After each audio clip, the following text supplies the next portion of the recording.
میرا آپ کا کیا رشتہ ہے؟ میں مختلف جگہوں پہ جاتا ہوں تو لوگ اپنی پلکیں فرش راہ کر رہے ہوتے ہیں، تو میرے میں تکبر نہیں پیدا ہو رہا ہوتا، اور میں سوچ رہا ہوتا ہوں اور اپنے اندر اتر کے اپنے آپ سے بار بار پوچھتا ہوں کون ہے؟ کیا اوقات ہے تیری کہ تیرے لیے جو ہے وہ لوگوں کی آنکھیں جو ہے وہ پاؤں میں بچتی چلی جا رہی ہیں اور چھونے کے لیے لوگ بےتاب ہیں؟ کیا تو ہوتا کون ہے؟ تو پھر میں یہی سوچتا ہوں، اندر سے آواز یہی آتی ہے کہ تیرے میں کچھ نہیں ہے، لیکن تیرے لبوں پہ نام حضور کا ہے، تو اس نام کی وجہ سے ہمارا رشتہ ہے۔ آپ کے لیے میرے دل میں جذبات ہیں، محبت ہیں۔ میں ساری رات کا تھکا ہوا بھی صبح دوڑ کے آپ کے پاس آ گیا۔ آپ سے مجھے کوئی غرض ہے؟ آپ سے میں نے کوئی پیسے لینے ہیں؟ مجھے کیا غرض ہے آپ سے؟ کوئی ووٹ مانگنا ہے کل میں نے آپ سے؟ صرف اس لیے میں آیا ہوں کہ یہ میرے حضور کے ماننے والے ہیں، ان کو خوشی ہوگی، ان کو تسکین کو۔ ہمارے استاد ایک شعر جھوم کے پڑھا کرتے تھے کہ محمد کی وساطت سے محبت تیری میری ہے، محمد کی وساطت سے محبت تیری میری ہے، محبت اصل ہے ان کی نہ تیری ہے نہ میری ہے، محبت اصل ہے ان کی نہ تیری ہے نہ میری۔ ہزاروں قومیں وجود میں آئیں دہر میں خشک و تر کے رشتے سے، ہم نے بنیاد دوستی رکھا یاد خیر البشر کے رشتے سے۔ اس رشتے کو کمزور نہ ہونے دینا، اس کو مضبوط رکھنا۔ اور دوسری بات میں آپ سے یہ کہوں گا کہ کبھی بھی نماز میں کوتاہی نہ ہونے دینا۔ 5 گانا نماز یہ ہمارے اوپر لازم کی گئی ہے، اور یہ بیماری میں بھی اس کی معافی نہیں ہے، سفر میں بھی اس کی معافی نہیں ہے۔ پانی نہیں ہے تو تیمم کر لو، کھڑے ہو کے نہیں پڑھ سکتے بیٹھ کے پڑھ لو، بیٹھ کے نہیں پڑھ سکتے لیٹ کے پڑھ لو۔ حالت جنگ کے اندر بھی اس کی معافی نہیں دی گئی۔ تو کبھی بھی نماز ترک کرنے کی غلطی نہ کرنا۔ یہ میرے حضور علیہ السلام کی آنکھوں کی ٹھنڈک وَجُعِلَتْ قُرَّةُ عَيْنِ فِي الصَّلَاةِ، اور قلب کی راحت تھی۔ جب بلال حبشی کو اذان کا حضور کہتے تو کیا ارشاد کرتے؟ سنیے لفظ ارحنا یا بلال، بلال اٹھو اور ہمارے دل کو راحت پہنچا دو، یعنی اذان پڑھو اور ہمارا دل جو ہے وہ ٹھنڈا ہو جائے، ہمارے دل کو تسکین پہنچے۔ تو 5 گانا نماز اپنی زندگی میں شامل کیجئے۔ اللہ کی رحمتیں اترتی ہی اس کے اوپر ہیں جو نمازی ہوتا ہے۔ جو بے نماز ہوتا ہے، اللہ اکبر، حضرت سلطان باہو فرماتے ہیں اسے تو خنزیر بھی پناہ مانگتا ہے۔ اور شیخ سعدی بولے اسے قرضہ نہ دو جو بے نمازی ہے، اس لیے کہ وہ رب کا قرض ادا نہیں کرتا، تمہارا قرض کیسے ادا کرے گا۔ اور حضور غوث اعظم رضی اللہ تعالیٰ عنہ جن کی 11ویں پکاتے ہیں، وہ کیا کہتے ہیں؟ فرماتے ہیں بے نمازی کو مسلمانوں کے قبرستان میں دفن نہ کیا جائے۔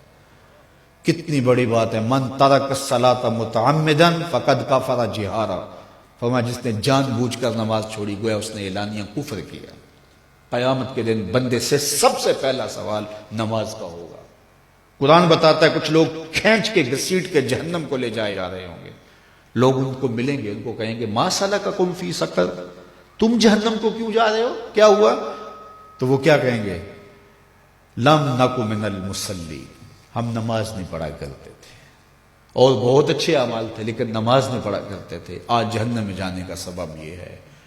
میں اللہ کی بارگاہ میں دعا بھی کرتا ہوں اور آپ سے اس عزم کے اظہار کی امید بھی رکھتا ہوں کہ آج کے اس اجتماع میں آپ عزم مصمم کریں کہ آج کے بعد نماز نہیں چھوڑیں گے انشاءاللہ۔ اتنے زور سے کہیں کہ شیطان کا کلیجہ پھٹ جائے۔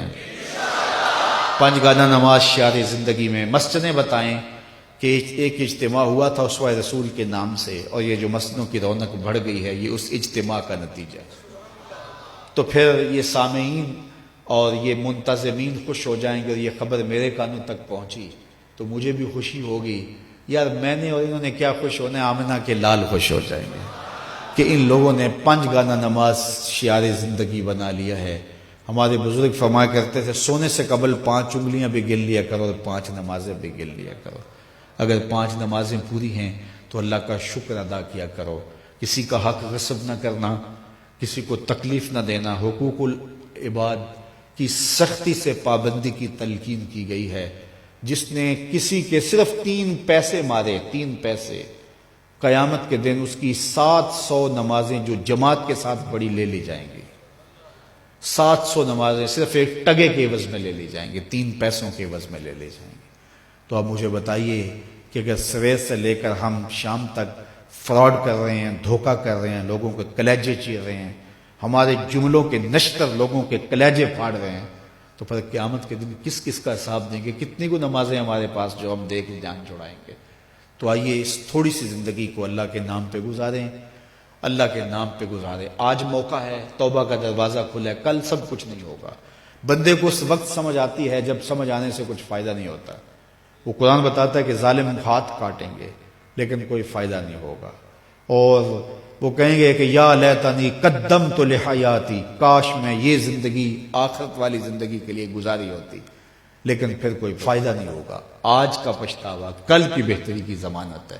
وقت پر کافی ہے ایک قطرہ بھی آب خوش ہنگام کا، جل گیا جب کھیت برسا میں تو پھر کس کام۔